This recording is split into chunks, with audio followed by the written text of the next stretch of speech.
नमस्कार। आज हम सीखने वाले हैं कॉम्प्लीमेंट सिस्टम। ठीक है। तो कॉम्प्लीमेंट सिस्टम एक चेन रिएक्शन है। ठीक है। तो क्या है देखो, कॉम्प्लेक्स है बहुत ही। ठीक है। तो इसे मैं अभी समझा देता हूँ, ध्यान से समझना।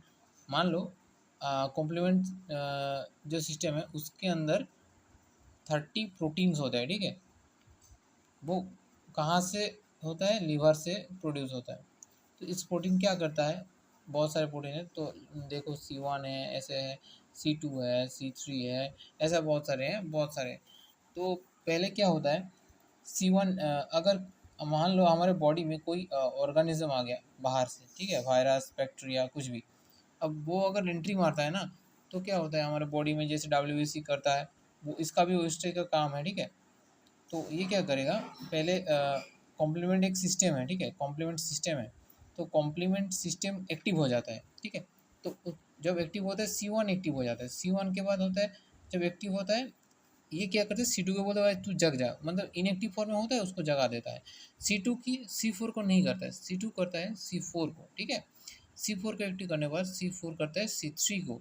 जब C3 एक्टिव होता है तो C3 दोनों पार्ट में डिवाइड हो जाता है, C3A और C3B। अब C3 इसका काम क्या होता है पता है? इन्फ्लेमेशन करना। जैसे ये मास्ट जो सेल होता है उसको बोलते हैं भाई तू हिस्टामिन रिलीज कर या कर। इससे क्या होता है, हमारे बॉडी में रेडनेस होता है, स्वेलिंग होता है, इन्फ्लेमेशन होता है। ठीक है। इन्फ्लेमेशन काम करता है C3। उसके बाद C3 भी क्या करता है, जहाँ पे हमारे मतलब जिस साइड पे ऑर्गेनिज्म गया है वहाँ पे जाके क्या करता है, ऑप्सोनाइज करता है उसको, मतलब उसके ऊपर कोटिंग करता है। ठीक है। अगर ये वायरस बैक्टीरिया ना, उसके उसके ऊपर जाके कोट कर देता है। अब ये जब कोट करता है उसको कहते हैं ऑप्सोनाइजेशन। सोनाइजेशन। ओके। ठीक है। उसके बाद क्या होता है, अब कोट कर लिया, लाइक पकड़ा नहीं, उसको पहचानने के लिए कि हमारे हमारे बॉडी की इम्यून सिस्टम उसके पहचान पाए। ठीक है। उस टाइप का काम करता है। तो ये जब ऐसा होगा उसके बाद C3 भी क्या करेगा, C5 को एक्टिव करेगा। तो C5 एक्टिव जब होगा, C5A में डिवाइड होगा और C5B में, दोनों में डिवाइड होगा। ठीक है। ध्यान समझना।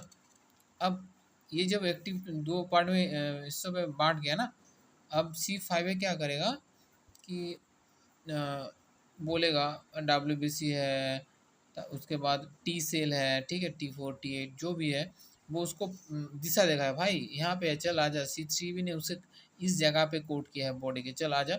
मतलब एक रास्ता दिखाता है उसको, इस जगह पे है, चल आजा। तो वहाँ पे जाता है, कोटिंग किया है जहाँ पे C3B ने, वहाँ पे जाके उसको मार देता है। ठीक है। तो ये करता है।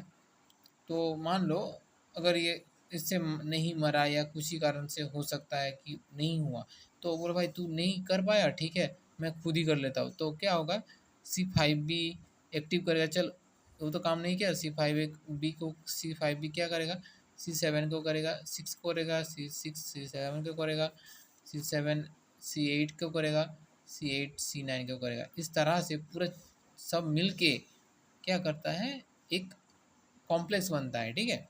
वो कॉम्प्लेक्स जाके उस ऑर्गेनिज्म के जो मेम्ब्रेन होता है ना बाहर, सेल के, और मतलब किसी भी ऑर्गेनिज्म सेल होता है, उस सेल का मेम्ब्रेन होता है, उसको जाके छेद कर देता है। उससे पहले वो पानी घुस जाता है उसके अंदर, स्वेलिंग हो जाता है और फट के मर जाता है। तो यही है कॉम्प्लीमेंट। मतलब कॉम्प्लीमेंट कुछ भी नहीं है, कॉम्प्लीमेंट बस एक टाइप का स्पेशल फोर्स समझ लो। ठीक है। हमारा बॉडी जैसे WBC होता है, उसी तरह का एक स्पेशल फोर्स होता है। तो अगर तुम्हें इस तरह का चीज़ें सीखना है तो सब्सक्राइब कर दो, क्योंकि अभी से बहुत ही सुंदर सुंदर, कठिन कठिन जो चीज़ें हैं, कॉन्सेप्ट है, वो मैं बहुत ही कॉम्प्लेक्स, मतलब इजी तरीके से समझाऊंगा। ठीक है। धन्यवाद।